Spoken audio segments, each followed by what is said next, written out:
Hello and welcome to DDOCast episode 595, recorded live on Sunday, April 5th. I'm your host, Patrick. With me this week, we have a very special guest, Cordovan, returning to the show. Hey, great to be here. It's an honor. It's been a while too. Not sure when the last time I was on. Yeah, I don't know. I could look Yeah, it up, but yeah, possibly an Ask the Devs? No, we had to yeah, have maybe. had you on Yeah, before that. Um, yeah. yeah, so Cordovan, community manager at SSG, also the founder of DDOcast, which, that's been a minute. I know, hasn't it? I was actually just thinking about the other day because we have a secondary computer in the house here that really has some parts that date all the way back to 2006 in it, Oh, and wow. we're getting ready to maybe swap out that computer and update it. And it's just like, man, I actually recorded some of the old like first episode of DDOcast on this hard drive. It Yeah, lasted. So, yeah. hey, yeah. I think I'm actually on my third computer since I started hosting DDOcast and Yep. producing. And I still have the last one, which was good when this one, the one that I'm on right now, croaked. I had to pull out the old one. Like, at least I can still do this.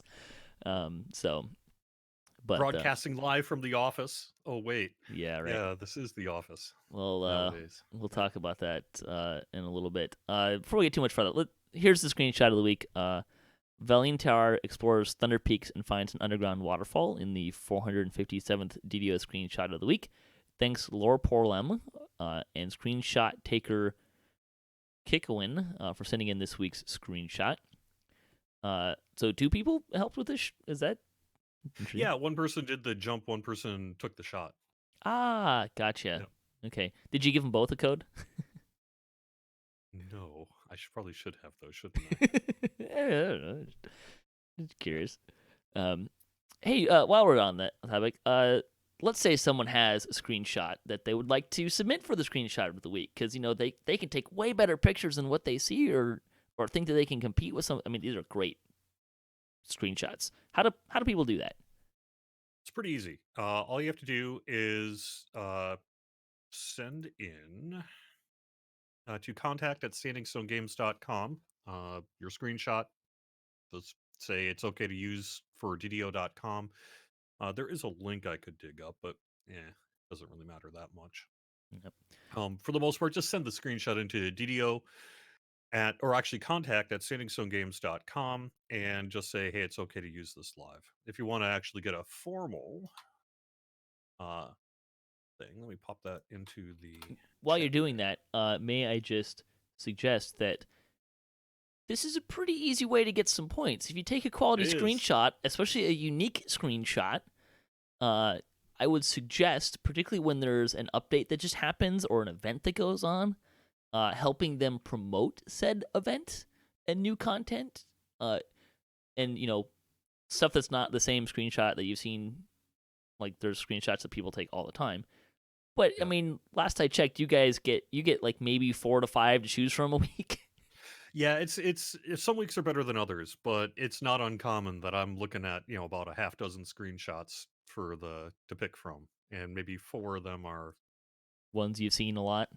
Yeah, so it can be a little challenging sometimes, but the other thing is it doesn't have to be for that week. So, for example, if you send in one and it Sure. takes a couple of weeks, if I've got like a good one for that week, but then maybe a slow week next week, I will go back to those older submissions and see, kind of reevaluate them and see if there's something we could use and stuff too. So, Yeah. I know I sort of went the easy route last hardcore season when we completed Vault of Night, the Dragon Raid. It was like, screenshot, here you go. Like, yep, that one yep. was easy. Anyways, we like to talk about Dungeons and Dragons online nearly every weekend. You can watch us through Twitch, YouTube, the DDO forums, iTunes, or from our website at ddocast.com. DDOcast is hosted by Cyber Ears, the awesome podcast hosting network. Shows are usually available within a few days of recording. The next show will probably be next weekend, and you can stay updated by following us on our social media pages or our website, ddocast.com, with our calendar. On the podcast this week, there's not a lot of game or community news. We'll cover that stuff. We've also got part 2 of our review for Update 45. And we're also just gonna say hi to Jerry and SSG, and stuff. So hey, let's just jump into. We'll do game news first and kind of check on some of the stuff. Update 45, patch 3, hotfix 2. I'm trying to remember. I don't even remember what hotfix 1 was. Oh, that was. Hotfix 1 was the free initiative, essentially. Yeah, right. That's right. It's what allowed us to turn on the quest thing. So Yeah. So this was several sources of client and server performance issues have been identified and steps were taken to mitigate them. We will continue to evaluate performance issues and investigate them as they appear. Also, logging in with both a sentient weapon and a minor artifact equipped will now register and apply the set bonuses from both sets of filigrees without the need to unequip and re-equip the items. I have heard. I'm sorry. Yeah, me too. I'm sorry to say. I was just going to say I don't think we did a real good job in this patch. Unfortunately, it's one of those things where we tried to put it. I wouldn't say we rushed it out, but we put it out as quickly as we could because of the lag issues that are going on in the game. And we Sure. had found a few things that, to get just slightly techie, we had found some what are called asserts in the development process. And that's when you're running basically a debug client and something pops up saying something's not right here. A lot of times you'll get those for kind of messages that aren't really player facing. But we did find a few, and we went and corrected that for the patch. We were hoping that it would have some impact on the lag. Now, clearly, it really has not had much impact. So we fixed a few things, and that's great. And they are fixed, but unfortunately, they didn't really have the impact that we were hoping for. So we're actually working this next week on a much more significant patch that will first be seen on Lamania, and we'll talk about that in a little bit here. But the goal is if it checks out on Lamania, we're going to take that piece of it and try to get it out potentially even this week Oh, if it feels safe enough to do so. Um, Specifically, what we're looking at for this week is, as when we're looking at these lag investigations, you kind of have to almost sort of think of it like peeling back an onion. The outer layer. Hey, how's the hardware doing? How's the environment doing? Are tracers working? And are all of our monitors showing green, as it were? Unfortunately, or fortunately, the issue is not hardware related. Our hardware seems to be in a good place. That means it's a much more complicated investigation because you have to start looking at game code. What have we changed that could have had a halo effect that would be causing this situation? And we've been looking at this for what, I guess almost 2-3 weeks now in terms of peeling back layers and correcting things as we can. I well, don't want as soon as I say something is going to be fixed, I'm jinxing myself. But in just these past recent days, we think we have found what we hope will be a pretty big factor in alleviating the lag that we're seeing. And specifically, that has to do with an update to our physics engine that went into place with the launch of the 64-bit client. So this isn't related to the 64-bit client. It just happened to come in at the same time. But DDO uses a bunch of third-party kind of libraries. Almost all video games do. And one of the ones you may have heard of is called Havoc. You'll see that Havoc logo on a whole bunch of games maybe you're playing on Steam or whatever, right? That's a physics engine. And that physics engine gets updated periodically. And we updated it for the start of the year, and we think that that might be part of a pretty big part of what's going on here. So we've had our engineers work on it for about the past week here, and they've come up with a patch that we hope will help with this problem. Now we're going to, because it is dealing with a physics engine thing, that puts it at what internally is considered to be a pretty high risk deployment, right? As soon as you mess with the physics engine, you have the potential to cause some real problems. we don't have any experience with that in the Yeah, right. past. Yeah. So, Doors so becoming that's why it's mushrooms going and out. beholders through walls and stuff like that. Exactly. Exactly. That's the kind of halo effect that can happen. So we're going to, I think, test the waters on Lamania first, and if it works on Lamania, then we're going to deploy it to the live servers, hopefully within a few days after. So if But we'll Lamania see. comes We'll down see. after a day, we'll know what the issue Oh, it is. won't take a day. If it comes down after an hour, then we know what's up. Yeah, no, but we think it's. I mean, we check these things in our internal game clients and all that, but you can only get so much from that because there's the whole other piece of, and then what happens when everyone in live worlds hits it, right? So internally, it's checked out, or at least it will be signed off on, I believe, tomorrow by QA. And assuming that gets signed off on and deployed to Lamani on Tuesday, and assume it works okay and does what we think it's going to do, then we're targeting roughly maybe later in the week to early next week to get it out to live. So And some things that I want to maybe assist with here is, uh, at the beginning you said you've been looking at the last 2 or 3 weeks. You're always investigating lag yes, as a and what you call performance issues. That's something you're always evaluating. So it's not just something you've yeah. been looking at the last 2 or 3 weeks.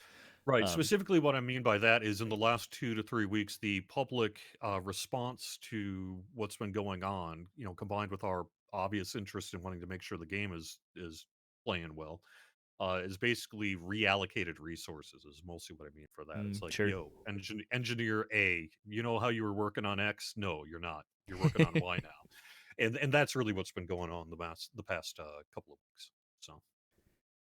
Has an increase in participation been a thing Well, with I that mean, that too, was maybe? the Or that was the initial kind of thought is like, well, now that we have exponentially more people playing the game, because I think it's pretty obvious that we've had a lot more people playing our games in recent weeks.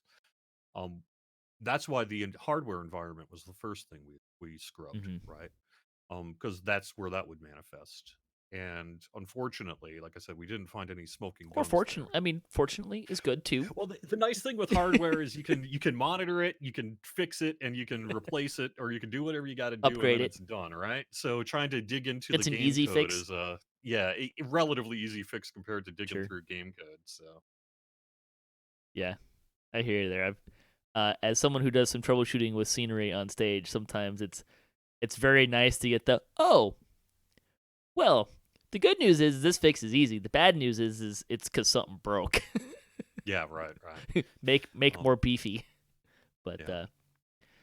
well, we've touched on this a couple things here, but next we'll touch on update 46 preview 2 is expected to open early afternoon on Tuesday, April 7th.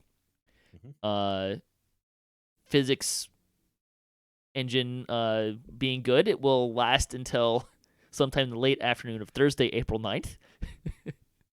It's Now that preview is actually twofold. I mean, right. one obvious motivating factor is this lag Mm-hmm. investigation. But the other thing is we wanted to get a more polished preview of the update 46 content, the quests and that. So it's going to be a content preview as well. Which previewed the week before last, I think. Yeah, right. So Jerry will probably neither confirm nor deny, but based on that timeline and previous past timelines, I would say that there's probably a pretty good chance that this content will come out before the end of the month, which means, hey, Yeah. if you haven't heard, DDO and Lotro, all of the content is currently free through April 30th. Yep. So that means that you can play this without having to buy it and preview it and see if you really want to purchase it in the future, Mhm.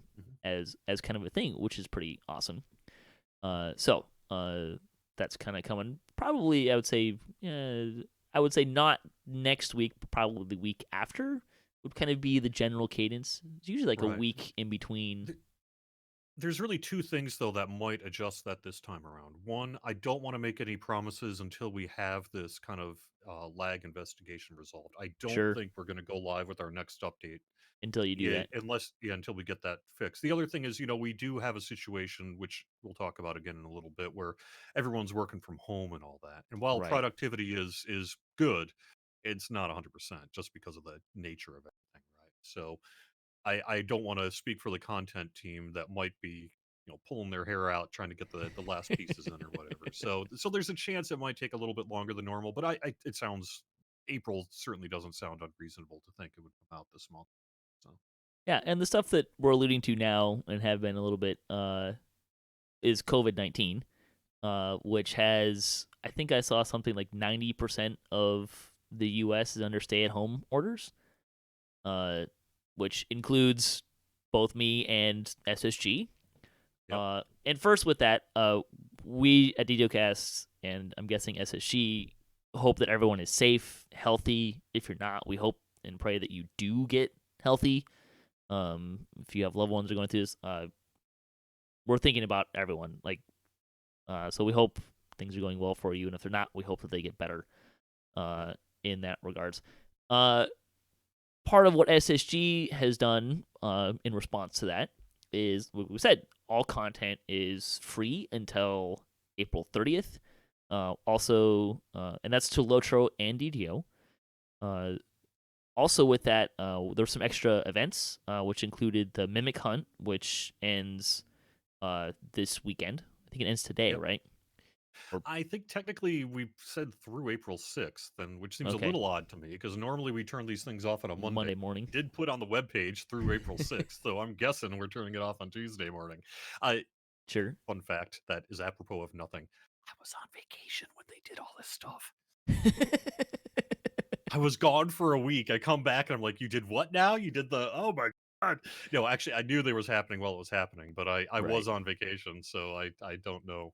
It was a little bit of a surprise to me, but I'm glad that it's worked out. So Yeah. And then the anniversary event is open again until April 30th, I think, to the end of the yes. month. And is there something else coming next week? Um I don't think so. no, I don't think so either. I'm pretty much that our bonuses are Just the going normal to bonuses. go back to normal. Other than yeah. But the Mimic Hunt was fun.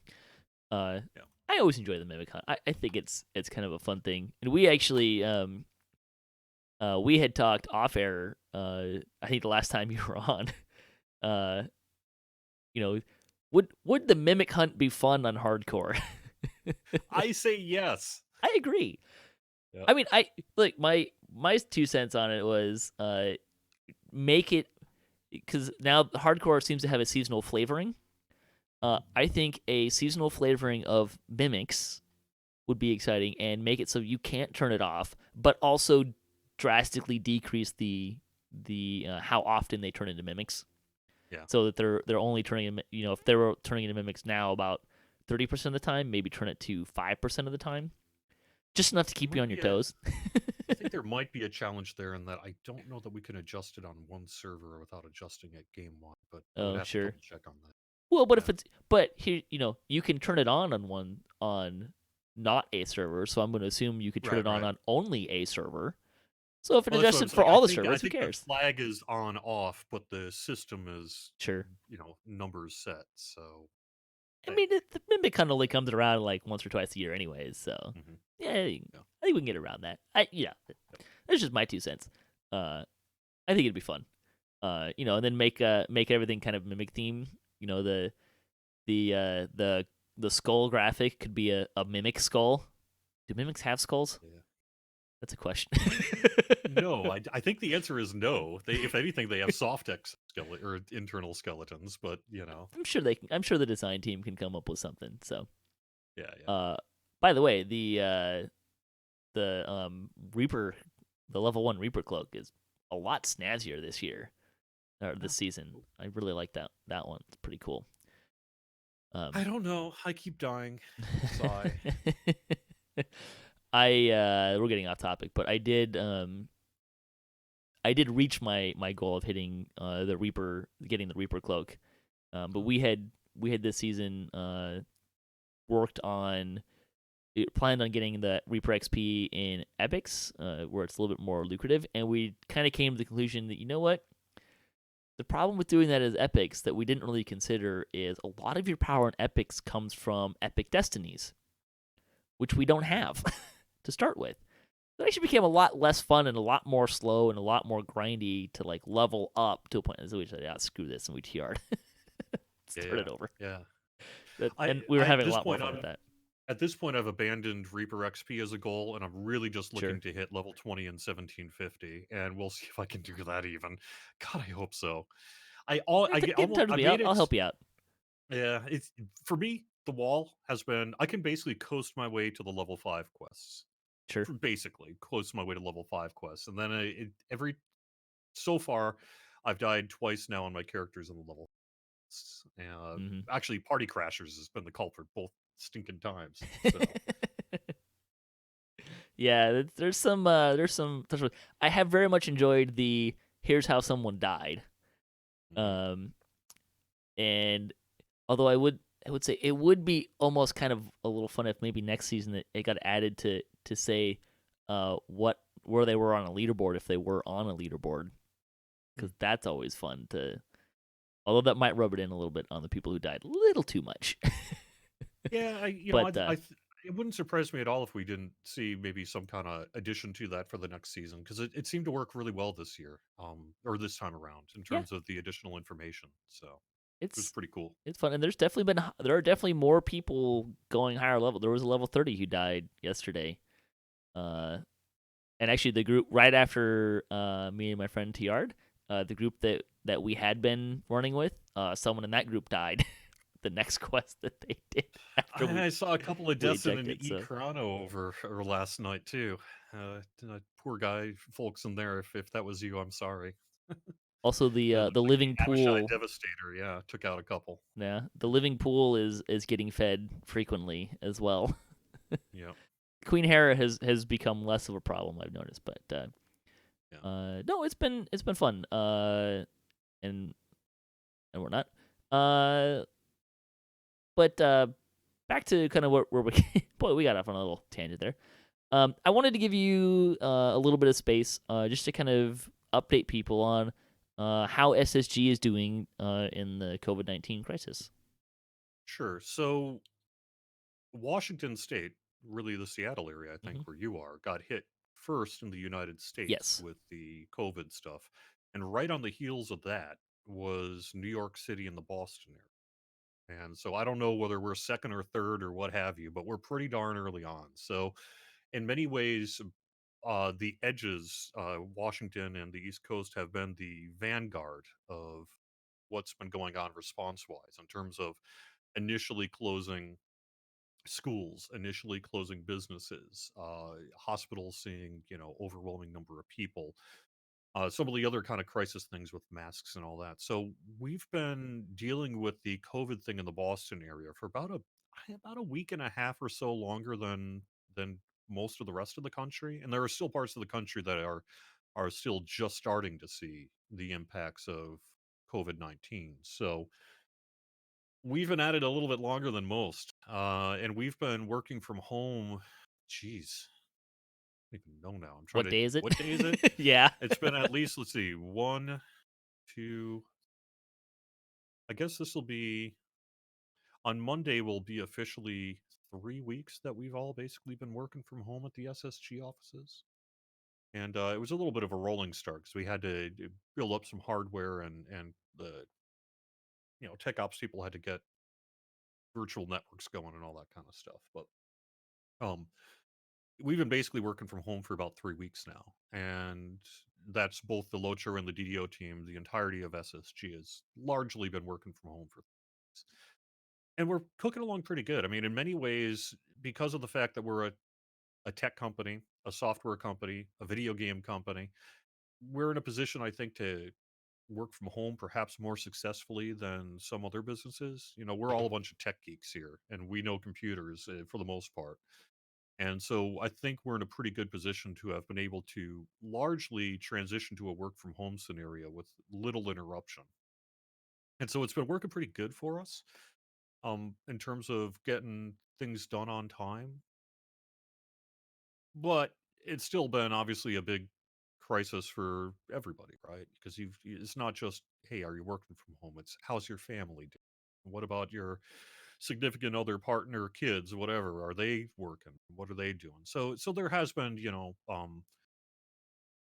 the whole host of issues that have come with this kind of COVID-19 uh, world we're finding ourselves in. But for the most part, I don't want to say business as usual because it's not business as usual. I mean, we're on Teams and Zoom and Slack and all these other kind of things like everyone else has. But I think in terms of the actual workload, we've been able to pretty much operate as usual, maybe let's just say 10-15% less productivity or something like that. But for the most part, it's been generally pretty fine for us. And we're all staying at home, and we're going to be staying at home for a while. In Massachusetts, I believe they just extended it through May 4th. Yeah, So we're that's going to what be doing Washington this is too. for, yeah, so we're at least going to be doing this through May 4th. Honestly, I think one of the bigger impacts from the employees of SSG has been families and loved ones and things like that. All of a sudden you're trying to work from home, but your kids are at home and they're supposed to do independent learning for their school districts, and maybe there's only one computer or whatever. Having a young child in the house while you're trying to work from home can be a little bit of a productivity loser, shall we say. Um, but I think that's been really most of the impacts we've had has been more kind of social and family and things like that rather than just straight up workload. But it sounds like players can be somewhat assured that it hasn't really impacted you guys' schedule and rolling stuff out and whatnot. So Just yeah, just a little bit. yeah, Just a little bit really because of the transition. We maybe, I guess, if you were gonna crunch the numbers, we may have lost a few days to setting up everyone for working from home. Some of the tech ops and engineers folks had to all of a sudden deal with what happens when you've got the whole office trying to remote desktop in and all that kind of sure. technical stuff. But other than that, once things have been settled in, we've been just cooking along. And I haven't heard anything about in-game support being less or anything like that. So No, some of our in game is actually over in Europe, and some of the in game people are in the office, and the people in the office are not in the office; they're working from sure. home. But they've got access to the same tools, same game clients. Everything's generally business as usual. Well, it's good to hear, and we're glad that you're all safe. And like I said, we hope everyone out there, take care of yourself, stay home, stay safe. Uh, Yeah, there's not much else to say it's on it. scary. Yeah, It has been just kind of culturally. It's been a wild couple of weeks. I yeah, don't even know what to say about it really, other than Massachusetts has been on the vanguard of dealing with both the positive and negative effects of the COVID-19 break. So well, keep staying safe. Give our best to the rest of the team. Uh, yeah. Let's talk about bonus days. hey, I hear it's a good time to sit home and play DDO. Yeah, right. Yeah, yeah, Um, yeah, for those of you that are still able to work, we're really happy you're able to work. For those of us who are not, yeah. yeah. um, but this week, through today, April 5th, is plus 10% heroic and epic XP. And we did say the final weekend around the Mimic Hunt, they will appear through April 6th. Let's see, store news. They're to say thank you. SSG is giving everyone a free Sovereign 2 XP elixir with the coupon code SOV2XP. That'll be through April 30th. That is 6 hours of plus 50% XP. One So per account, one per one account. redemption on that code. So Uh, choose wisely. um, someone in the chat is saying he doesn't know anything about being in DDO until 5 a.m. last night. Is I that know last my night or this morning? I think I said this on the live stream, but I took a week off just because originally I was going to take that week off because I had my son with me. I was going to have my son with me for his spring break.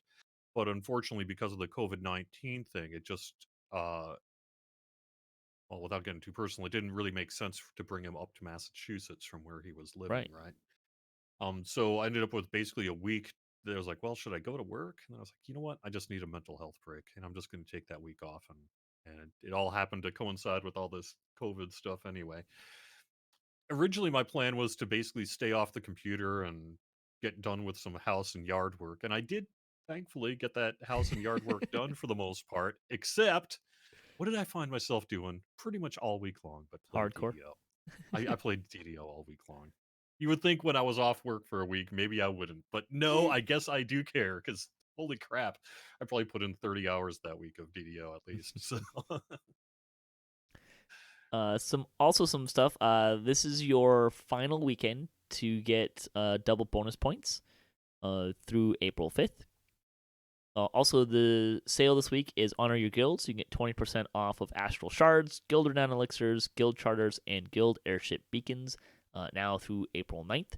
And you can get a weekly coupon code for a free Wand of Web with the coupon code WEBWAND through April 9th for all of those sales. Let's see, I think that'll take us to community news. We had the 376th Chronicle. Ginger Spice delves into Alchemist reactions and playing an Alchemist across multiple lives. You can check out his videos there. I think he's done with his three lives now. Yeah, I think so. I have to admit, I've kind of been going passive on the Alchemist reactions myself. I mean, I've kind of been sticking with Orange because I just cast the spells I'm going to cast anyway, and they just sort of let the reactions do their own thing, right? But that's just me. Someone in the chat is claiming that 30 hours are rookie numbers for playing DDO. Oh, I know. Oh, trust me, I know. But like I said, I did have yard work to do. I had to completely. I took like 14 bags of yard waste out of my yard. That's a that lot. week. So yeah, it is. Back to the Chronicle. Kelevus runs a 5-person Crucible run on Reaper 10. Very impressive. One of those things that I kind of have in the back of my mind that would be really fun to do is do video, like run everything on R10. Like how many quests can I complete on R10? Yeah. I know how many I can complete. 0. No. I could maybe do one easy one. Here you go, Jerry. Marauder X is an open guild on the hardcore server, helping people hit level 20 and 1750 favor. Some options there. The comment: if you could use a 3D printer to print something from DDO, what would it be? A Beholder Mini? I like that. I mean, if you want to be more, what was that? I want one. I want one of the kobolds. Yeah. If you want to be more DDO themed, a Flenser or Flesh Render, which, if I'm not mistaken, is a monster specifically created for DDO. So that'd be a little more DDO themed, but you know. Yes, that is. Yeah. Let's see, fan site news. We got a shout out for our show last week, beginning our Update 45 review. We'll have part 2 of that at the end of the show. The Damsels ran Epic Delares. DDO Stream is a great place to find DDO streamers on Twitch. This week, DDO PL got a visitor, Brock and friends stay socially distant, and the Stormreach Chronicles brings DDO to tabletop. All great That's shows. You. Yes, the Stormreach Chronicles. That's D&D night on DDO Stream. That's the one where I have been adapting DDO into 5th edition tabletop. Because I hate myself and I like creating more work for myself, apparently. It takes several hours to translate one quest into. It does. Now, did you ever get Quijon Dragonfist Stormreach Chronicles? Yes. That's right. Okay. Right here. Are you able to use that for a basis for some of this? For some of it, yeah. But it doesn't. It actually doesn't go into the quests very in detail. Okay. Or if it does, then they put them somewhere out of order or something. But no, I've been those who have been watching that and are maybe really astute with the game. I actually like go through the quest and record me going through the quest, and I grab the DM dialogue, which I then actually put in. So it's the same DM dialogue. By the way, there's a bunch of typos in Korthos Island. I should have been keeping track of them to help with that, but I didn't. When you're typing stuff in, right, like it becomes really easy to see because some of the stuff I have to hand type. I can't just copy and paste it. And you start seeing some of those typos, and I introduce my own typos too. But yeah, it's been fun. There's a lot of fun kind of inside jokes too of things you can do in the game that you kind of want to try to do and like skip the Korthos storyline. And stuff like that. But it's been fun. We also had Cordovan's been on a couple episodes. It's kind of an anthology thing, so just try to get 6 people and go with that. Flimsy's been on the last couple episodes, Flimsy Firewood. So I'm kind of secretly hoping I can kill him in the trap that he designed. Nice. That would be kind of amusing. I actually almost did. He actually almost he did have an unfortunate incident. I did make play. They did stopping the Sahagin or started it, and there's that spot where it's a sheet of ice. So I introduced a mechanic that's not in the game to say, "Hey, this is ice. Like you can't just walk on ice normally." And he tried to do something, failed miserably, and flew into the cold trap. Nice. So, but you can watch that. It's on both the DDO stream, Twitch archives, and then also on YouTube. You can check out D&D Night as well. Because of hardcore, I've done a lot more kind of Korthos Island than I might normally, and I have got it down from zoning into Korthos Island to being done with Misery's Peak in about 47 minutes is my top. That's pretty good. And that is pretty good. So, yeah. Let's see. Also on Twitch, Anna Striner keeps her chin up. Claire Lease runs hardcore, and Strimtom hates perforated lines. That's a weird teaser. Yep. On YouTube, Dirty William runs a Sunday Static. Lynn Vinder checks out the game, and Malachi's guides help you through proof is in the poison. By the way, I really like how you kind of modified the formatting here to just kind of like, here's some DDO stream ones, here's some Twitch ones, here's some YouTube ones.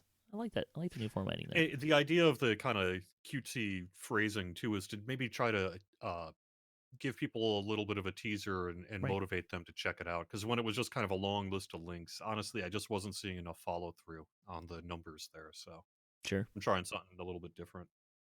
I find it a lot easier to read. Yeah. And it groups it up really nicely. Let's see. We kind of talked about all stuff. Hey, weekly Wednesday lunchtime live stream is still happening. Yep. As is a Court of the Rings.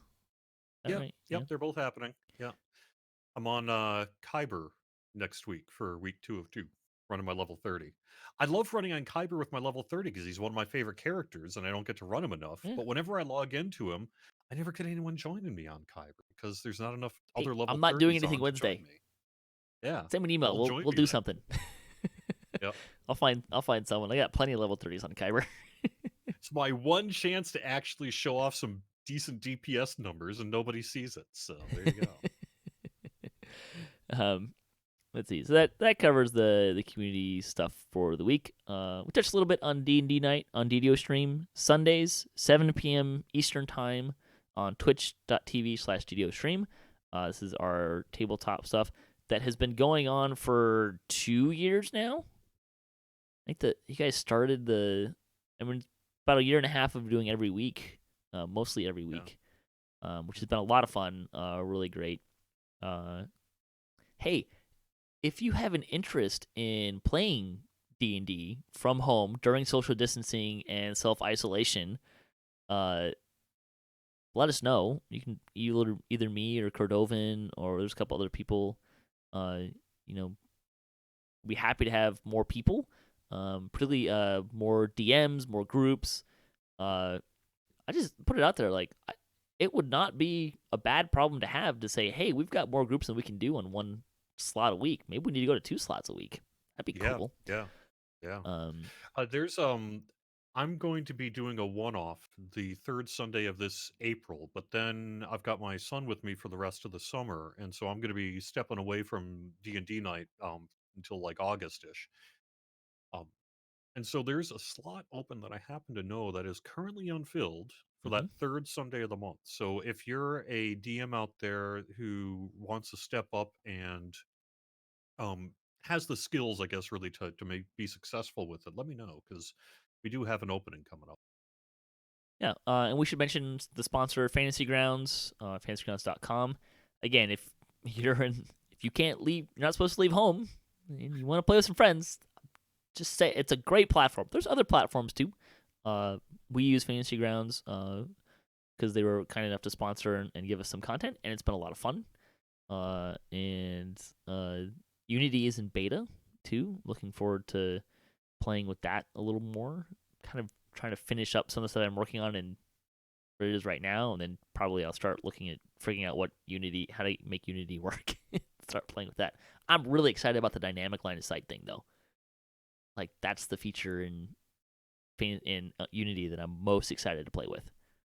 So Yeah, yeah, it'll be nice. I actually happened to read an article this past week where Fantasy Grounds has reported a tenfold increase in signups because of the stay-at-home stuff. I mean, my group went to Fantasy Grounds. My group's been my home group. We get together usually once a month and play pen and paper in person, which is I mean that's how I like to do it more because when you're together you can really have more of a food sharing experience and kind of all being in the same room, and um it's a lot easier to have like side conversations. So when it's not your turn, you can have side conversations, and it's a more fun experience to be in person, I think.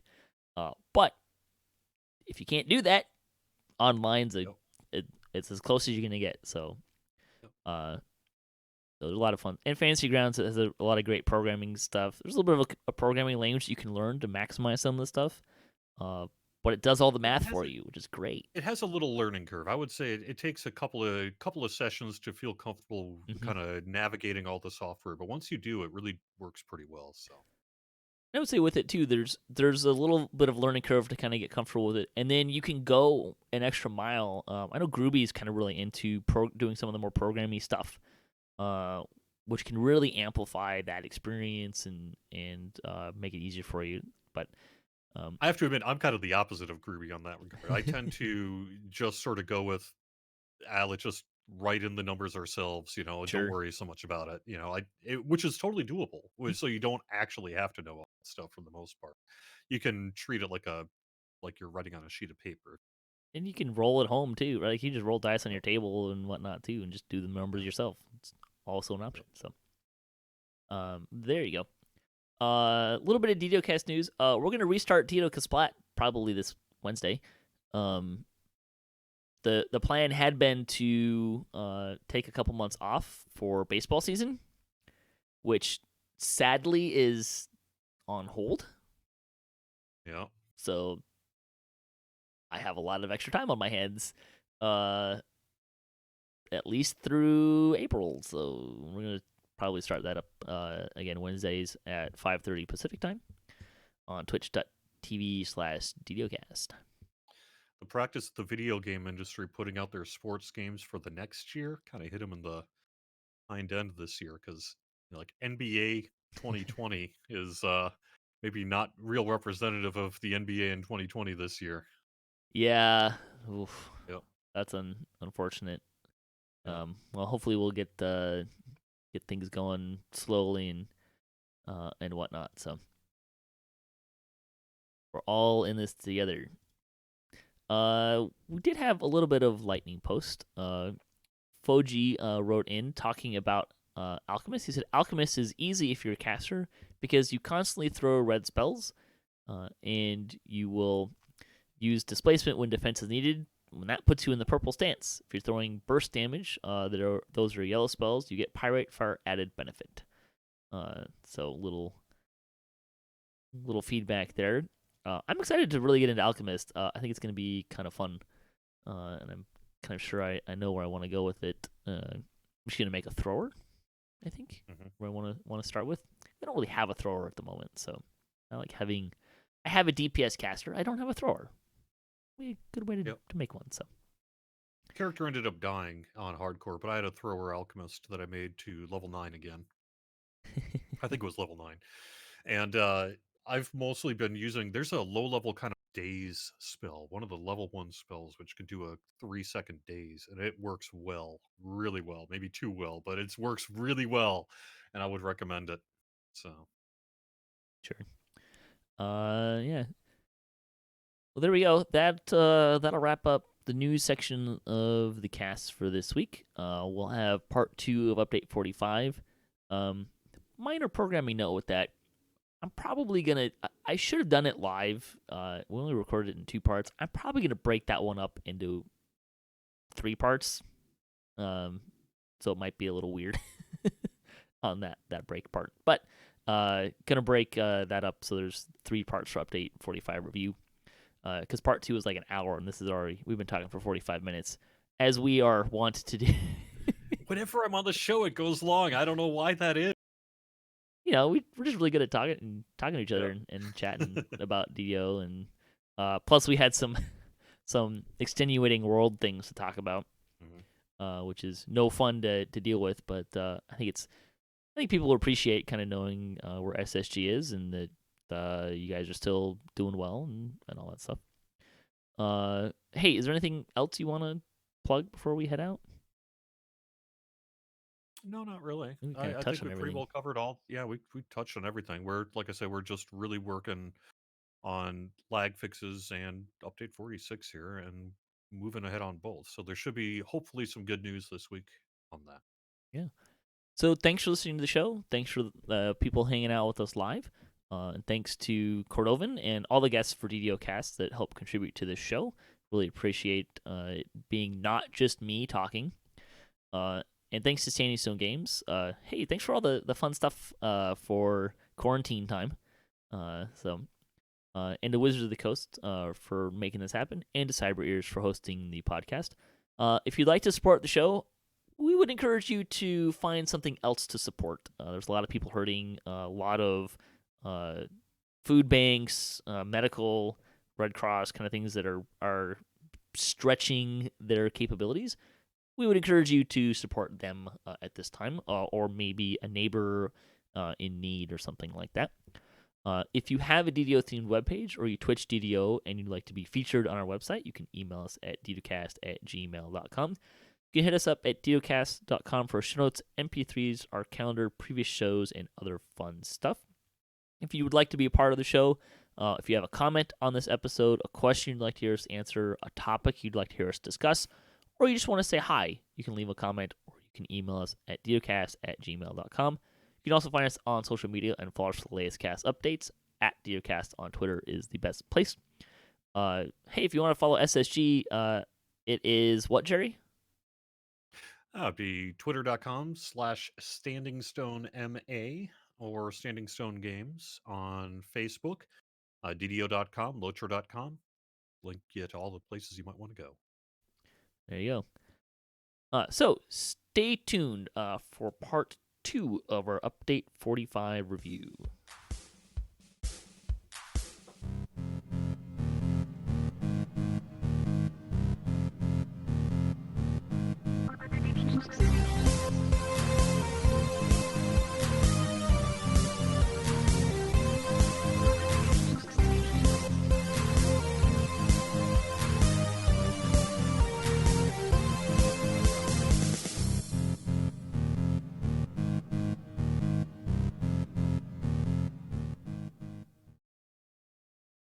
All right, welcome back to our Update 45 review. This is part 2.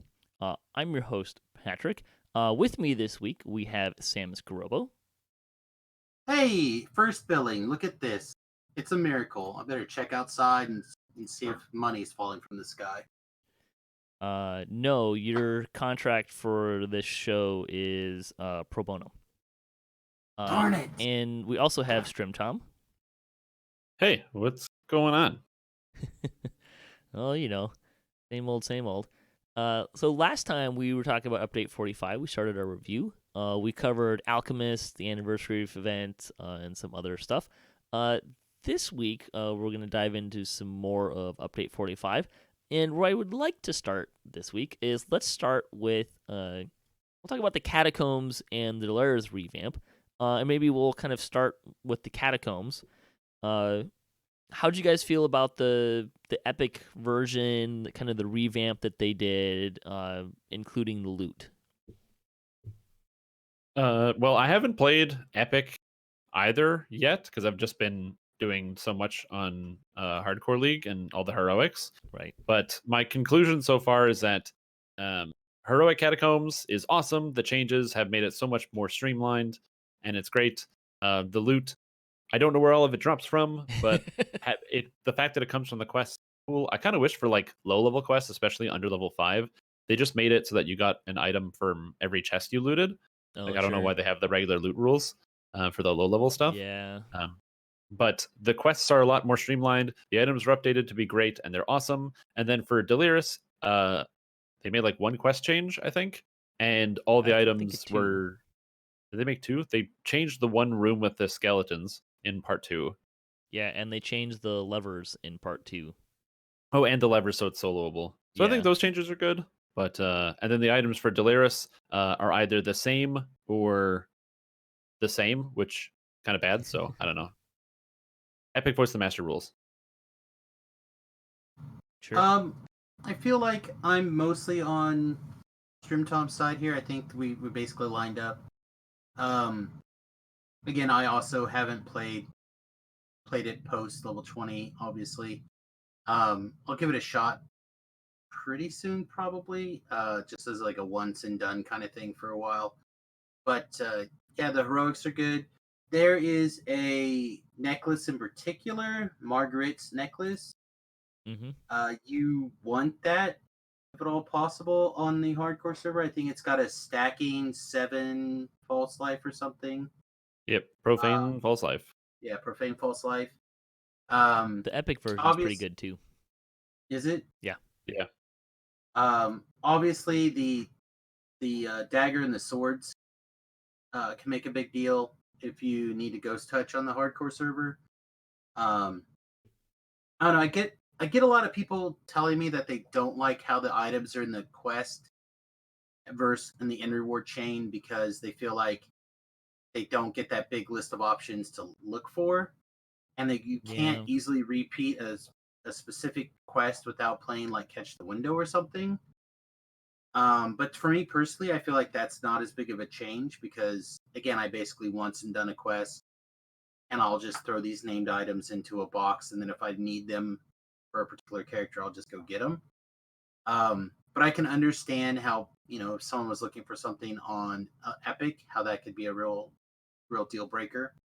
But I still feel like it's probably easier, even if you have to farm. If you're farming for one item, like the 5th quest in or something, instead of doing like 3 more quests and then having the big end reward option, just abandoning the chain and redoing those 5 quests doesn't seem that bad to me. I could be wrong, but I'm not sure because I think you can go, if you're looking for something on Epic, I believe you can do it on Elite or on Heroic and then jump in on the Epic version when you're in the right story. I think. Yeah, I think you can. So again, I think that makes farming a little bit easier. I'd rather spam a particular quest 6 or 7 or 12 or 30 times to get one item than have to do the entire chain to get something out of the end reward list. But that seems to be the only complaint I'm getting from people. Really. Yeah. The fact that you can't repeat single quests is kind of lame. Right. That seems to be the primary issue, especially with the loot being in the quest now. And there are, again, 2 or 3 pieces of loot that seem to be just flavor fails or just fails in general. Sure. But that's always the case. You can't have something good without there being something bad to compare it to. It's just I wish the bad thing was a little bit better. So it didn't feel quite. But other than that, like they've all seen positive changes. Yeah, I think the changes that they made in the questing and with Catacombs in particular, with not having to go up and down as much, is really nice and convenient. Like they've kind of streamlined that process a lot more, in a way that actually makes storyline sense. They did change the end fight a lot, and Catacombs has a lot more changes, right? Oh yeah. There's So, monsters moving around, and they just shadows Yep. everywhere now. Demon spiders. Mm-hmm. The bigger quest changes that you will probably notice is you don't run away from Marguerite anymore, and you can actually just defeat the monster and then run away at your leisure, which I thought was kind of an interesting change. It's not a wraith anymore; it's a flenser in a couple places. There's an end fight in the second to last quest where you're running up the mob spawn points. And the end fight is completely different. Which I think I've is had fine. people die on the hardcore server in that end fight. Well, Yeah, you're not expecting to fight a flame skull at level 5. Well, the issue I have with that fight that I find very confusing, and I hope that they change because I bug reported it. The Flame Skull is not immune to fire like Flame Skulls are. It's immune to lightning, which Oh, completely blew interesting. me away. Yeah, so I'm playing as I played as a lightning character. I hit him with lightning, and it goes immune, and I'm like, what? And then the fire comes in and just burns me to death. Actually, there was an interesting thing. Jerry and I were talking offline early in the hardcore season that they were investigating issues because I'm going to get this wrong. Then you should stop now. So the arcane skeletons in the catacombs are like visually cast, I think, lightning bolt, but are actually casting possibly casting scorching ray instead. Or it might be vice versa or something to that effect. Like they were visually casting a spell that's not in their spell list, but game wise casting the correct spell. But that's weird. But a different element. So people were probably we were talking that people are dying to these arcane skeletons a lot, and one of the issues around that may have been that, and may still be, that visually you're seeing a lightning bolt and saying, "Oh, I need electric resist," but actually you need fire resist or something to that effect. It might be backwards, but so that was kind of interesting. That actually prompted me for probably the second or third best change to the catacombs. There's now a vendor on the top floor, which makes obviously selling and repairing much easier, which is great. But also, very important again for the hardcore server, that vendor sells 20 resist pods. Yeah, that's awesome. Mm-hmm. Go get your 20 resist pods. I think you can also get them out of the 12, but that's a significant run difference between the 12 and the catacomb. Sure. Yeah, it's way more convenient. So get those. But yeah, having a vendor there is actually really great. That's a really good change in general. In terms of the catacombs loot, I think particularly in epics, the loot fits into a really nice niche for its level range. I did run both catacombs and ladders on epic. Catacombs felt a little harder than I was expecting. Oh yeah, it's extremely difficult on epic. It was I think it's harder than Well, I guess it's a couple levels higher than Borderlands 2. But it was definitely a little harder than I was expecting. Things pack a little bit of a punch there than I think I'm used to at that level range. But some of the loot is pretty nice. It fits in really well from a named loot perspective. Kind of a modern fill in the gaps, as you will. I would say for both, I would like to see them change the end reward. Maybe so you don't get like all of the named loot, but you have a chance to get a couple of choices from the named loot. Because having come from a perspective of having played these quests for,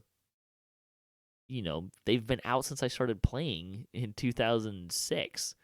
So 14 years, that you get to the end and you get an end reward and it's got some named loot in it.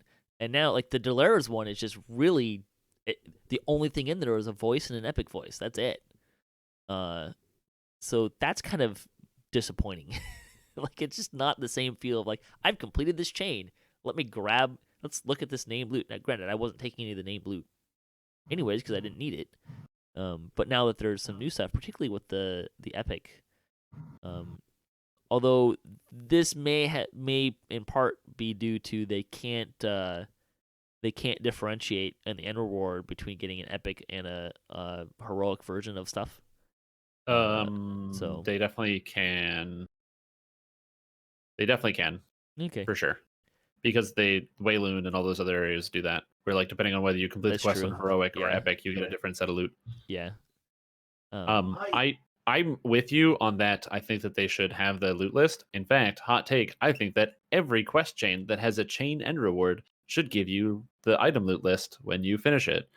Because what if you play the whole chain on elite difficulty? You do like I don't know, like the Archon chain, you'd play all 3 quests. You don't get any named loot when statistically you should get 1 item if you're doing it on elite.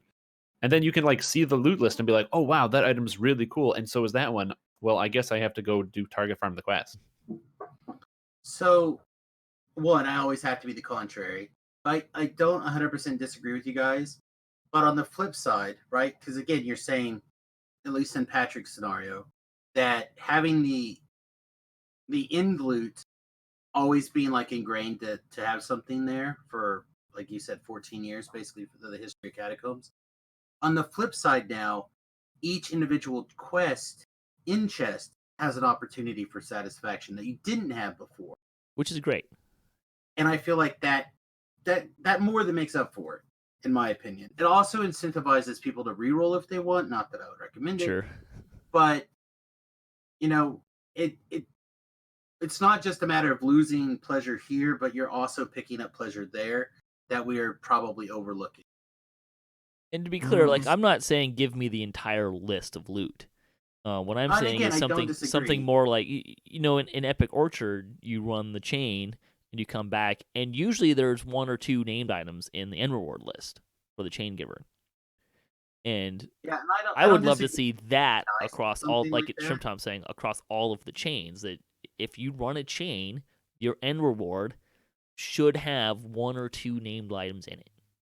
It gives you an incentive to run the entire chain. Yeah, like I never talk to the chain givers because what's the point? They just give you like some like loot that you just instantly sell. Like I've run Sharn has the main storyline has 9 quests in it. I can't tell you the number of times I've run that entire quest chain, pulled 0 named items, and then been like, cool, that was good. Let's just do that again. Yeah. Because it's like with 9 quests, that's a 25% chance that you won't see any named items show up in your loot list, which is a quarter of the time.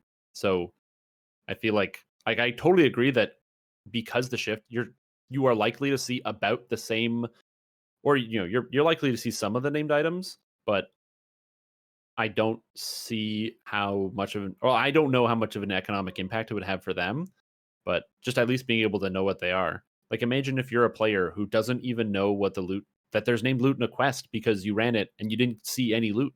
Sure. And you have no idea. You'd have to Google it to find out.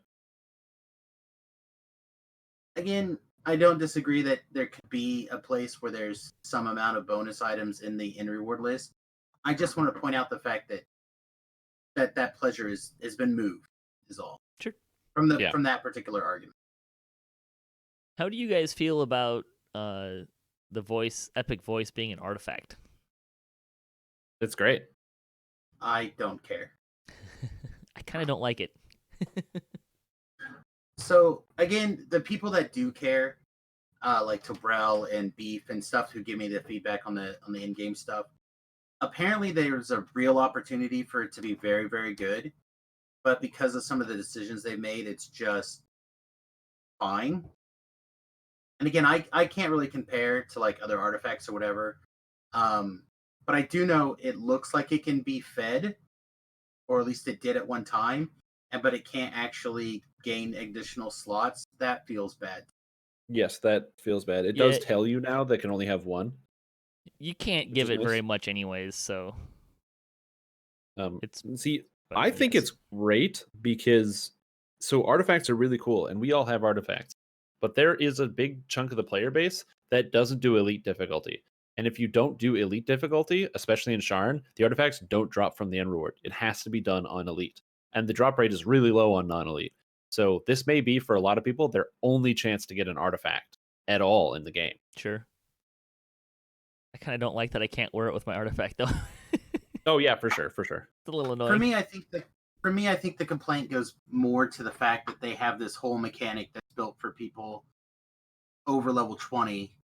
And for people like myself who are on the TR grind all the time, it's just a mechanic they built that's this huge part of the game for so many people that I only use that stuff as a trash.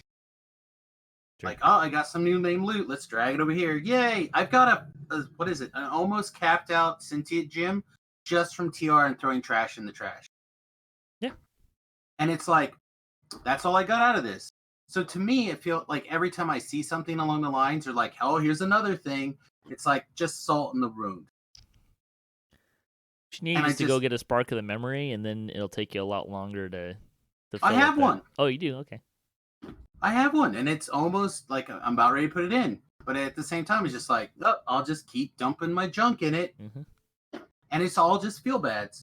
And I slotted things up and I played with it for like one life. I think I did a couple of epics with the guys just as a change, and I put all the stuff in it, and it seemed okay. Like it didn't blow my skirt up or anything. Why they couldn't figure out a way to make it below level 20, beyond me. But just feel bads.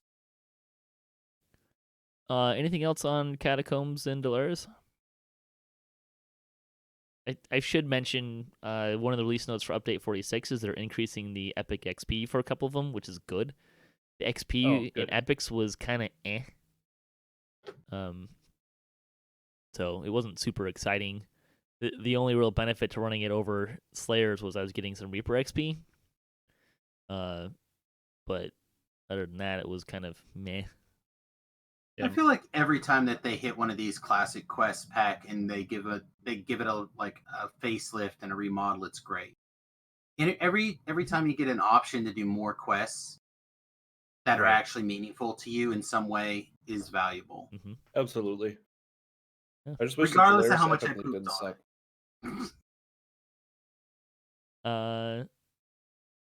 Yeah. All right. Well, let's move on to the two-handed fighting changes. So this includes strike through, new animations, and kind of as an ancillary effect, the changes to divine might and those clickies. I will say that on hardcore, I've been playing a bear, and really feel like I noticed the differences this time around of strike through as compared to the glancing blows. Oh, strike through is undoubtedly like there's no comparison. It is infinitely better than glancing blows. Doesn't matter what type of character you're playing. You take 1 feat and you're hitting 2 guys at the same time. It's way more damage than it used to be. Right. And the most important thing is it transfers all your cool spells and effects and abilities. Right. So are you playing like a barbarian? Cool. Press trip. It's a free CC, you know? And I think a lot of those things are really, really strong, and it feels a lot more fun than it did before. I've heard nothing but good things. Go ahead, Samus. I've heard nothing but good things about Strike Through, and I've not played with it yet. And I am excited for the first time to play a two-handed fighter. So here in 2 or 3 lives, I will play somebody that will take advantage of it and hopefully also fall in love. I'm still not sure I am sold on the number progression, like the percent progression. It's definitely better than where it started. They boosted those numbers up pretty significantly. I think it's okay, but it feels like maybe it's too much work at the high end to really get those numbers up to where I think that they should probably be in epics. Also, I feel like this is a great time to point out that we don't have perfect natural fighting, and we should. There definitely should be perfect natural fighting. I agree with that. That should be a feat option. But I think it's definitely in a better place than the glancing blows, and I have been enjoying what I've been playing with it. I also want to give a shout out to the new animations for the weapons, the two-handed fighting animations, because I think they look a lot slicker. Absolutely. I love the two-handed fighting animations. And I appreciate that twitching does not make you exponentially better at this fighting style anymore. That's the main change. Yeah. Right? Like, the difference, again, in the old days, in the Wayback Machine, kids, if you didn't know how to twitch, you were a loser. So, like, it's great. It's great to be able to do this. It's also really nice for people who are doing different weird things to just be able to hold down their button and make their attacks again. Yeah. Like, it's unnecessary to have it be the other way. I think from a conceptual standpoint, I am definitely okay with, say, one player being much more powerful than another player, say, when they're playing Alchemist, because they've learned to really maximize the I forgot the word, the short-term buffs, the mixing of spells kind of things, right? Mhm. Like one person is better than the other because they've really learned to utilize and maximize this game mechanic. I have always had a problem with the two-handed fighting twitching because one person can be worlds better than another player because they have learned to break the game or like break the mechanic and get an advantage that way. Yeah, So there's an advantage between an intentional improvement of right, skill versus skill that is not intentional to do something. right, And Yeah. whenever you take advantage of something that's not intentional, regardless of how you define that, when it becomes changed, you're not allowed to complain about it. Is rule number 1. And rule number 2 is if it lifts everybody up a rising tide lifts all ships. So shut up about it.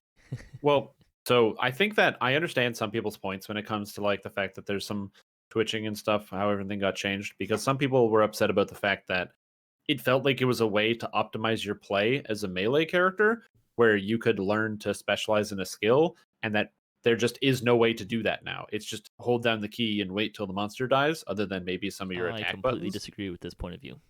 Versus like, I don't know, it's, you know, a lot of games, and especially a lot of like physical games, have like ways to optimize your play, like getting better rotations and getting better usages of skills and things like that.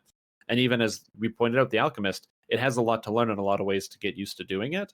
And then, you know, you can tell a good player from a not so good player, or somebody who's like taking the time to practice. And I can feel that some people having that option, feeling like it's being taken away, can feel bad if it's something you thought that was like a good skill. I think it would be neat if they had like some sort of, I don't know, some sort of replacement that was intentional, not so much twitching, like making, because I didn't like twitching because it just looks terrible, Sure. but some way to feel like you're optimizing and mastering your play style. You mean like using special attacks? I mean, kind of, Just yeah. I mean, we have special, like everyone has special attacks.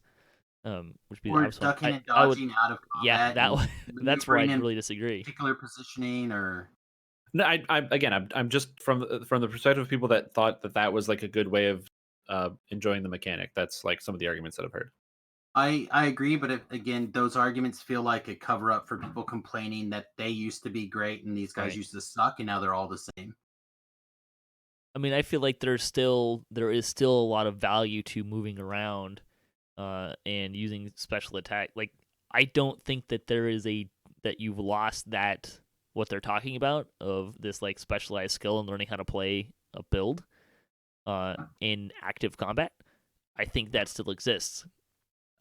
But I don't think that it makes any sense that people that get really, really good at that should be exponentially better than people who are not as great as that because they're breaking the mechanics of that combat system, right? I agree. It's like there's many people that say things like, "Oh, well, you can't play a melee in Reaper mode because it's too dangerous," and it's like, no, no, no, no. You can't play a melee in Reaper mode. It is possible. Learn the Yeah. keyboard. Yeah, the Waz skill, if you're a skilled Waz player, you're still going to be a skilled Waz player. Sure. You're still going to have the advantage of being a skilled Waz player over a non-skilled Waz player. The difference is you're no longer punishing the people who have marginally less skills than you by a significant amount of Mhm. a significant amount because you're taking advantage of a non-intentional thing. Right. That is all. But all in all, I think the two-handed fighting changes are much better than where we were. Oh, absolutely, it's- 100%. Agreed. From playing a bear first hardcore to playing a bear in hardcore season 2, I definitely noticed the difference, and it's kind of definitely more fun. And really, the big kicker for that build, even though the builds are slightly different, just the whole aspect of my special attacks, like a stun or a trip effect, works on the strike through is great. Triple Great Maul, the yeah. best thing ever. Couple other things I wanted to at least touch on. I don't know that we'll spend a lot of time on it. They made a lot of changes to percentage hit point boosts. More classes got them. Cleric being kind of the big one there. They also put channels on a bunch of them so that a bunch don't stack anymore, which I didn't really have a problem with because I didn't feel like most of those were actually stacking anyways. Or let me rephrase that. You could stack them if you had all of the action points necessary to do just that and not get anything else, maybe. And some of them were just exclusive anyways because they were in tier 5 enhancement trees and stuff.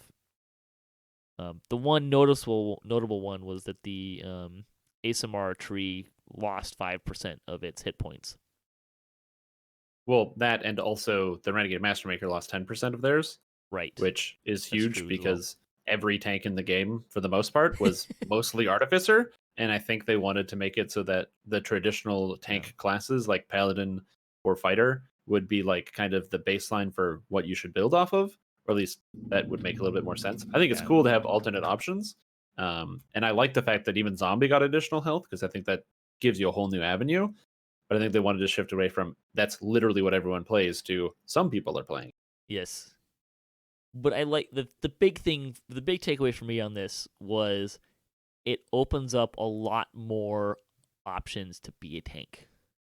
Yes. Because you have a lot more choices that you can make to determine what class you want to be. Because for a good while, an Artificer made a better tank than a Fighter or a Paladin. And there just weren't. Now you can make a pretty comparable tank across all of these builds that we've been playing with. You can be a pure Fighter or Paladin tank and be on par with some of these other kind of splashy builds that we're seeing. So I think that's kind of the big place that I've seen a major difference in how this is playing out, which I think is fun. Oh yes, much tanking. I tank for days, in all the places. I'm always tanking.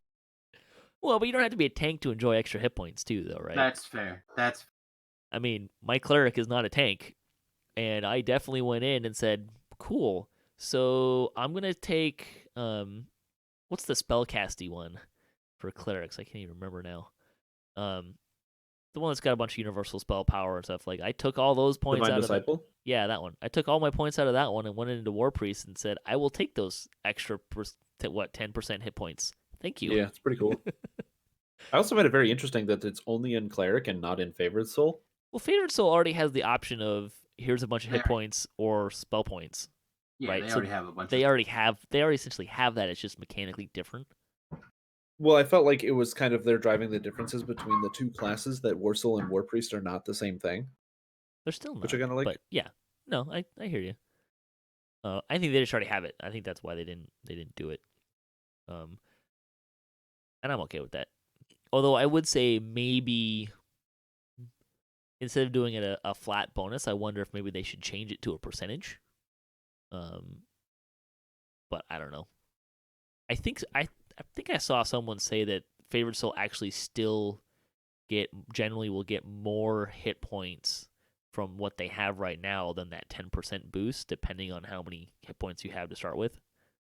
Like there's obviously a make or break point, right, where it becomes more than that, and I don't know where that is, but well, they get what 20 hit points per level, all the way to 30. I couldn't even tell you. 10 hit points per level, up to 20, and then 10 per epic as well. So 300 at level 30. Yeah, so your Favored Soul. So if it's a 10% bonus, it's 3,000. You need to have 3,000, but without that bonus, you need to have 3,000 hit points. So they're still coming out ahead. Oh yeah. All right. With that, thanks for listening. You can join us next time. We'll have a new topic. And I want to thank my guest, Samius. Plug your stuff, man. I can do that. There's two things I'm good at: plugging myself and making bad jokes. So twitch.tv/Samius Gurobo or youtube.com/Samius Gurobo. That's SAMIUSGUROBO. Of course, you can also find my Twitter at the same. My goal for 2020 is to increase my YouTube channel viewers and stuff like that. So I'm kind of focusing on putting extra content out there. And I would really appreciate if everyone could go out there and subscribe to that channel, watch a video or something. That would be really good. Or better yet, do some sort of comments. I'm sure everybody out here who does YouTube, which is all three of us, would really appreciate if you could interact with our stuff a little bit. But Politely, please. well, I mean, I'll take what I can get. I don't care. Interaction is interaction. Samus likes it rough. Didn't realize this was this kind of stream. But yeah, please hit those things. I've been working on quest guides from level 1 to 20, which seems to be the thing that people are really appreciating right now. So if you have questions on a quest and you'd like to see how it's done, any tips or tricks or whatever I've learned over the 13 years of playing DDO, I'm trying to throw those in there. So yeah, please check those things out. I do live stream to both YouTube and Twitch simultaneously. So if there are people who can't watch Twitch at work, but they can watch YouTube or whatever, that gives you an opportunity to be part of the stream. And of course, I stream Monday through Friday. Monday, Wednesday, Monday, Wednesday, Fridays during the day I stream DDO, and every night I stream DDO. And then Tuesdays and Thursdays I started doing this thing where I'm playing like vintage video games with my kid. Right now we're playing Monster Rancher 2. And so that's a lot of fun. Even for those of you who don't like DDO, maybe you might check that out and suggest some older games. We've set things up. We'll probably bust out like Star Fox at some point. We'll probably break out like old Sega games at some point. But yeah, so as long as we can make that happen Tuesdays and Thursdays, please check it out. Yeah. Strimtom? Yeah, so I stream on Twitch and I also upload YouTube videos. So please go check me out if you're interested in cool, fun DDO content and character guides. But yeah, don't subscribe if you're watching my channel. Instead, take the money and donate to like any charity organizations or anything, or get in contact with like some friends. Make sure you take the time to like phone friends or people you don't usually talk to make sure people are okay in this uncertain time. Yeah, and your grandparents, if you have the time and stuff, think about the little things you can do for other people. So watch the content, but don't subscribe. Go spend the money on things that are more important right now. And yeah, that's about it. Yeah. I have one more thing before you out of here, Patrick. Because this month they have all the packs for free and whatnot, now's a great time to get your friends addicted to DDO. I've got 2 or 3 people. In fact, I'm getting messages right now on Facebook from them that I just talked them into re-downloading the game because people are locked in their houses and they don't have anything else to do. Get on a Discord server, get with your friends. The content's all there. Roll up new characters, run through the game with them, re-experience the game through their eyes, help them get the favors so they can unlock things. Use your experience and your knowledge to be like, all right, well, now you want to get this or now you want to get that, to just kind of like help smooth out the rough spots, maybe help with some plat or some little items or whatever. But give yourself the opportunity right now, when everything's free, to get that new blood in. I think you'll enjoy it more long term, and it'll give you that social interaction that you've been craving, being locked in your apartments or basements or under the dungeons, wherever terrible places you're trapped.